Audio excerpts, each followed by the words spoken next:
Gandang buhay sa ating lahat. So, today's video, we're gonna make a dalgona shake. Dalgona coffee shake. So, I will show you how to make it. English guys, English Carabao. So, gawa tayo ngayon ng dalgona coffee shake. So, una, kailangan natin ng milk, gatas. So, lalagay lang tayo ng gatas sa same freezer. So, maglagay lang tayo doon. Gatas. Tapos ito yung plastic. So, ayan guys. Ito yung gagawin natin dalgona coffee shake. So, lalagay natin siya sa freezer. Lalagay natin dito. So, lagay lang natin siya dyan. Madali lang guys ang paglalagay. Hawakan lang ninyo yung plastic na may lamang gatas. And then, open lang ninyo ang iyong freezer. Tapos, ilalagay lang ninyo dyan. Ganyan lang. Bahala na kayo kung anong posisyon ang paglalagay ninyo sa loob ng iyong freezer. Tapos, close lang ninyo at wait ng few hours. So, see you later, alligator! So, gagawa na tayo ng ating dalgona ba? Dalgona coffee. Pang-mix natin sa gagawin nating shake. Dalgona shake ko. So, gagamit tayo ng mga 2.5 na lang kasi baka sobrang matapa. 2.5 ng coffee. Tapos maglalagay tayo ng asukal. Lalagay tayo ng 1, 2, 3 kasi 3 asukal tapos 2.5 na at naka-coffee. Tapos maglalagay din tayo ng medyo maligamgam na tubig. Maglalagay ako ng 1, 2, 3 din. Dagan ko na ng konti. Ganyan. Tapos haluin lang siya konti bago natin siya i-mix. Plastic yung ginagamit ko kasi mas madali siyang i-mix kaysa dun sa pag-plastic, kaysa pag babasagin.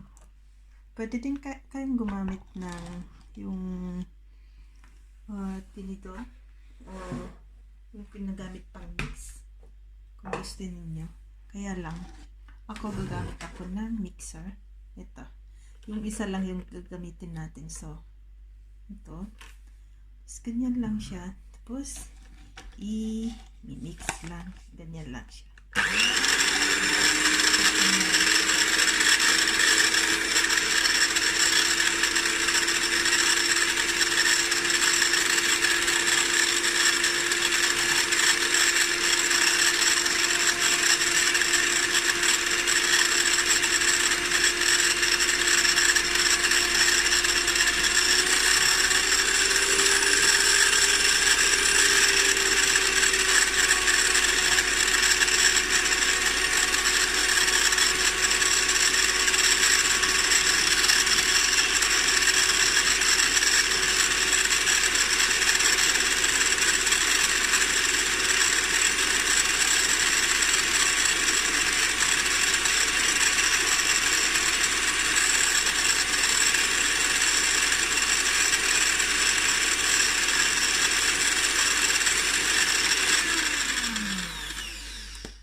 Diba?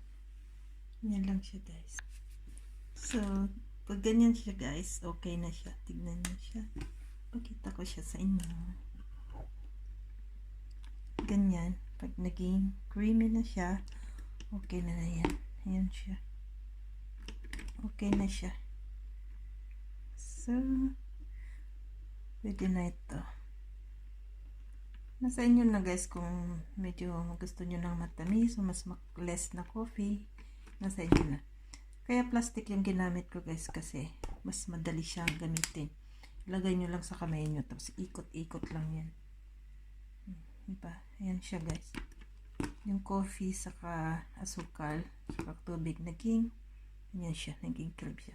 So kunin na natin yung ating ilagay sa freezer na gatas.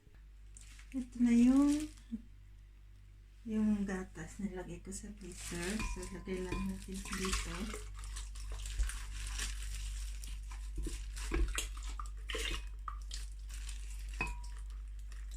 Lagay lang. Iwain ko lang saglit sa kutsilyo. Yan guys. Tapos itong ginawa natin na to, yung dalgona. Dalgona ba tawag yan? Dalgona coffee. Ilalagay lang natin siya dito. Ganyan lang siya. Kung nakikita nyo pala. Hindi mo siya makita. So, ganyan lang siya. Ilagay lang natin siya dyan.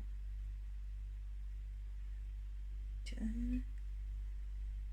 Huwag ko muna lagay lahat kasi baka sobrang mapait siya. So, ganyan lang siya. Ayan na siya guys. Pwede kayong magdagdag ng asukal kung gusto niyo, kung ayaw niyo ng mapait. So, nasa inyo na guys. So, yun lang natin.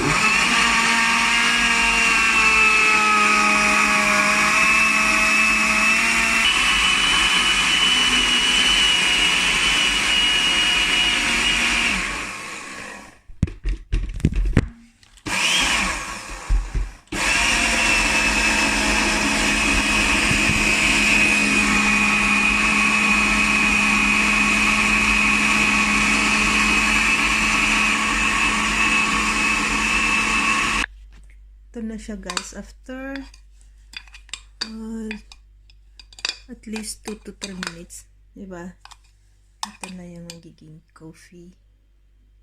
Ito na yung coffee o dalgona shake natin.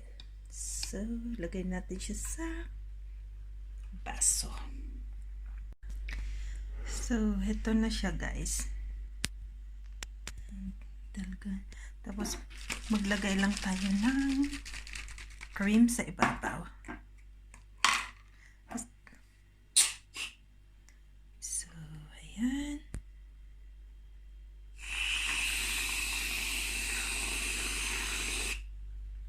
Ganyan. Design lang guys. So,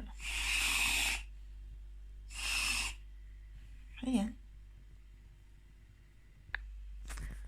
So, ito na ang aming merienda. Dalgona coffee with some cupcakes. So, try nyo guys. So, let's eat.